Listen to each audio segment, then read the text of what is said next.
नमस्कार, जय माता दी। प्रणाम आप सभी को। मैं आप सबका हार्दिक स्वागत, अभिनंदन, वंदन, वेलकम करती हूँ अपने इस प्यारे से खूबसूरत से माता रानी के इस यूट्यूब चैनल में। एक प्रचलन चला है कि लोग कह रहे हैं कि जिस घर में पुरुष झाड़ू लगाते हैं तो वहाँ पे माँ लक्ष्मी की असीम कृपा रहती है, विशेष कृपा रहती है। तो मैं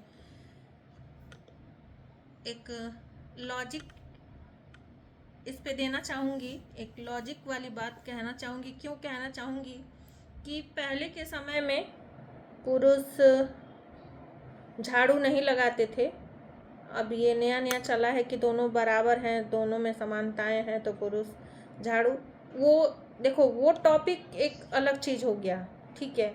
लेकिन उसके लिए ये कह देना, ये यूट्यूब पे डाल देना, फेसबुक पे डाल देना, इंस्टा पे डाल देना कि पुरुष झाड़ू लगाएंगे तो माँ लक्ष्मी का वास ज़्यादा होगा, ये गलत है। जिस घर में, रसोई घर में, जो देवताओं का घर हो, उसमें यदि पुरुष झाड़ू लगाते हैं तो आपके घर में कभी भी माँ लक्ष्मी का निवास नहीं हो सकता है। हाँ, पुरुषों का झाड़ू लगाना बाहर, दहलीज के बाहर, जो घर की दहलीज होती है, जो मेन एंट्रेंस होता है, वहाँ पे एक हमारे घर की मेन दहलीज होती है, उसके बाहर यदि पुरुष झाड़ू लगाते हैं तो घर में माँ लक्ष्मी का निवास होता है। लेकिन यदि किंतु दहलीज के अंदर कभी भी यदि पुरुष झाड़ू लगाएं तो उस घर में माँ लक्ष्मी का वास कभी भी हो ही नहीं सकता। तो थोड़ा सा दिमाग आप लोग खुद भी लगाया करिए और ऐसी अनर्गल चीज़ों को बढ़ावा मत दीजिए कि पुरुष झाड़ू लगाएंगे। एक दिन मैंने ऐसे ही देखा कि आ रहा था इंस्टाग्राम पे कि जिस घर में पुरुष बर्तन धोते हैं उस घर में माँ लक्ष्मी का वास होता है। अरे सीधे सीधे तुमको काम करवाना है तो ऐसे ही करवा लो, इसके लिए माँ लक्ष्मी का सहारा लेने की ज़रूरत क्यों पड़ रही है। और मुझे नहीं लगता कि हमारे पढ़े लिखे पुरुष समाज में इतना ज्ञान नहीं होगा कि यदि हमारे घर की स्त्री बीमार है और अकेले वही काम करने वाली है तो मैं उसको मदद न करूं, उसको हेल्प न करूं, ऐसा नहीं होगा। वो ज़रूर हेल्प करेंगे, समझदार होंगे तो अवश्य हेल्प करेंगे और आपकी मदद भी अवश्य करेंगे। तो ऐसा आप लोग मत करिए कि पुरुष झाड़ू लगाएंगे तो माँ लक्ष्मी आएंगी। मैं देखी हूँ कि जिस घर में पुरुष झाड़ू नहीं लगाते उस घर की स्त्रियाँ सुबह उठ करके झाड़ू लगाती हैं, उस घर में माँ लक्ष्मी का अस्थायी रूप से और वहाँ पे धन का आगमन बहुत अच्छे स्वरूप में होता है। माँ लक्ष्मी का अस्थायी रूप से निवास होता है। कभी भी पुरुष को जो मेन एंट्रेंस होता है उसके अंदर, घर के अंदर, मंडप के अंदर, दहलीज के अंदर आपको झाड़ू नहीं लगाना है। यदि आप दहलीज के बाहर झाड़ू लगाते हैं, ऐसा ज़रूरी नहीं है कि लगाना ही है, मेरे कहने का ये मतलब नहीं था। हाँ, अगर घर बड़ा है तो दहलीज के बाहर आप झाड़ू लगा दीजिए और दहलीज के अंदर स्त्रियां झाड़ू लगाएं।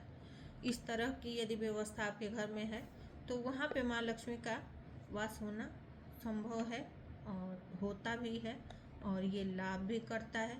इससे दो तीन चीज़ें अच्छी रहती हैं। एक तो यदि आप सुबह उठ करके और सुबह की वेला में, जब भगवान सूर्य का आगमन होने से थोड़े से पहले, जब दो समय एक साथ मिल रहे होते हैं और उषा काल की वेला में यदि आप सुबह उठ करके झाड़ू लगाते हैं तो आपका दिमाग वातावरण की शुद्ध हवा से शुद्ध रहेगा, शांत रहेगा और आपकी मेंटल पावर बढ़ती है। दूसरा, आप हमेशा स्वस्थ रहते हैं। क्यों स्वस्थ रहते हैं? क्योंकि झाड़ू लगाने से हमारी पूरी बॉडी मूव करती है इधर से उधर और वो एक्सरसाइज का एक तरह से काम करती है। तो आप हमेशा स्वस्थ रहेंगे, आपका दिमाग हमेशा स्वस्थ रहेगा। तो जाहिर सी बात है, जब आप स्वस्थ रहेंगे, दिमाग स्वस्थ रहेगा तो काम भी अच्छा करेंगे, डिसीजन भी बढ़िया लेंगे और काम में मन भी लगेगा, घर में भी मन लगेगा। फिर कलेश करने का आपके पास टाइम नहीं रहेगा। तो जाहिर सी बात है, माँ लक्ष्मी का आगमन होगा ही होगा। आज के लिए बस इतना ही। राधे राधे, हृदय से धन्यवाद आप सभी का। प्लीज़ मेरे वीडियो को ज़्यादा से ज़्यादा लाइक करें, शेयर करें, कमेंट में जय माता दी लिखना बिल्कुल भी ना भूलें। अपना और अपनों का ध्यान रखें, अपने सेहत का ध्यान रखें, पानी ज़्यादा से ज़्यादा पिएं, पेड़ पौधे ज़्यादा से ज़्यादा लगाएं। और माँ दुर्गा का, माता रानी के 9 रूपों की स्वागत की तैयारी अवश्य रखिए।